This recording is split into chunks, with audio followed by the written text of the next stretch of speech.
What's up, everybody? Welcome back. Hope everybody's having a great day or night whenever you're watching this. Davante Adams finally got his wish.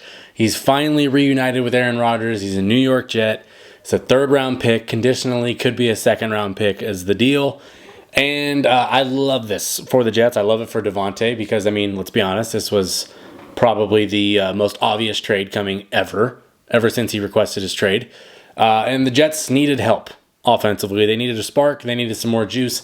And adding Davante Adams gives you a lot more juice to your offense. And I'm not going to talk about it from the Raiders side. I'm going to talk about it strictly from what this does for the Jets, because this has been a very mediocre offense, probably even subpar, to say the least. And I think he changes the whole complexity of them and what they can be. And we're going to talk about that. So I want to know, what do you think of the trade? Do you think that Davante Adams going to the New York Jets puts them back into playoff contention? Because I do believe they're 2-4 at this point. And I'm going to tell you off the rip, I do. I think this puts them right back into it. Their schedule isn't really all that tough, but what it does is more important. So let's get into that. If you're new to the channel, please subscribe. If you like this kind of content, please like the video. But their ranks. The ranks are not good. Right. They throw the third most passes per game, and they're 16th in passing yards per game. So if I'm throwing the ball more than the other 29 teams and I'm middle of the pack in yardage, that tells me, 1, receivers are not getting open, 2, my quarterback doesn't trust my receivers, or 3, my offense is just poor right now. And it could be all of them, or it could be a mix of any of them, whichever you look at. But throwing the ball the third most amount and only having 16th most yards is not good. They're 26th ranked in yards per pass. That's bottom 6 in the league, where they basically are throwing checkdowns and they're not getting any big plays out of the passing game. They're 23rd in yards per play as an offense. So the running game, which has been lackluster, is somehow helped the offense in terms of the yards per play, but ultimately it's still not good. And I do think that adding him should be seamless. He knows Aaron Rodgers. He knows the timing of Aaron Rodgers. It might take a week to get that back into what it was a few years ago. But ultimately, he helps a lot more guys on this offense. Because let's look at it. Garrett Wilson is going to go against number 2s. Now, he's been going against number 1s and had some success, but he's also had some struggles. We know he has elite wide receiver 1 potential. He's just not there yet. Davante Adams is elite wide receiver 1. He's already there. So now you're going to put Garrett Wilson going up against cornerback 2s all game. That is going to give you more big plays. And really what this reminds me of, and let me know if you agree, is the Eagles when they traded for A.J. Brown. Because Devontae Smith had a promising first couple of years, but it wasn't like explosive. And then you add A.J. Brown, who's a big, physical, dominating receiver, great route runner, good hands, all that good stuff. Same things with Devontae. And now you have Garrett Wilson, who is more of a slasher, who's great at route running, very explosive after the catch. All the same things that Devontae is. Well, Devontae Smith is what I'm trying to say. Because now you have somebody that's going to be able to eat off of going against cornerback 2s. And the matchup is just way easier. It's going to make the game a lot easier.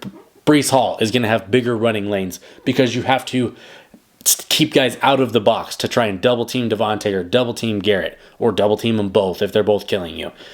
That's going to create a lot of gaps for the running backs to exploit.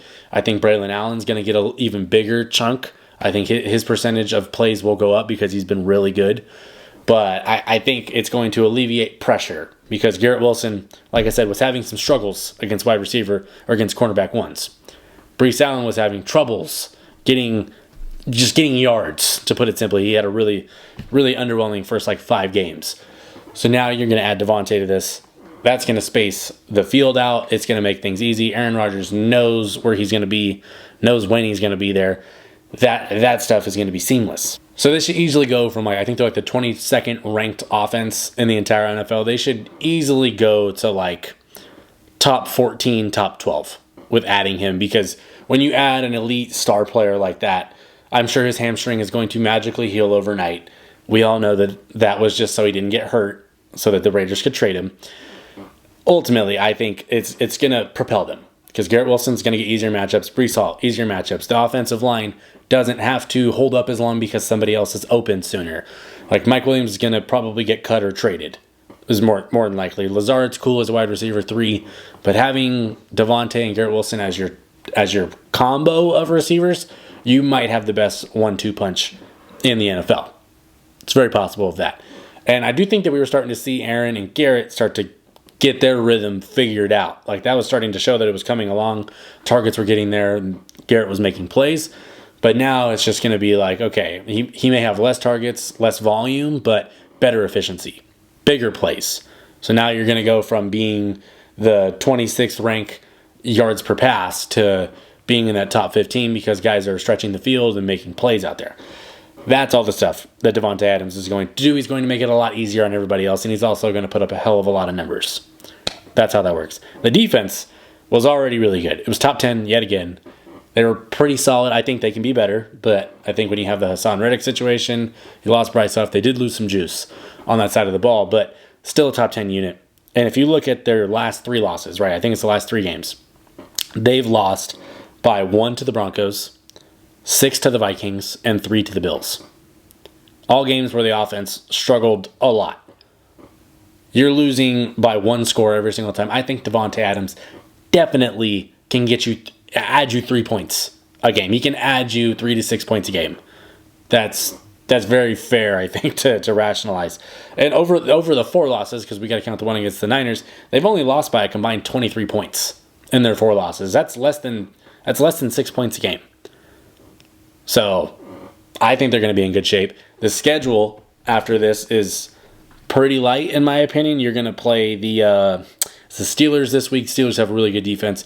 It's not exactly the most heartwarming matchup to bring Davante in, but ultimately, I mean, that's a rough game. Tough game on the schedule, at least, because the Steelers have been playing well. Then you're going to get the Patriots, who stink. You're going to play the Texans, who are elite. But after that, you're going to get the Cardinals, who have been mediocre. Sure, they've had some surprising wins, like the one against the Niners, but I don't believe they're in a rebuild. It's fair to say. Then you're going to play the Colts, who have been kind of a mystery. The Seahawks, who are on a 3-game skid right now. The Dolphins, who don't have a quarterback, and who knows if Tua comes back.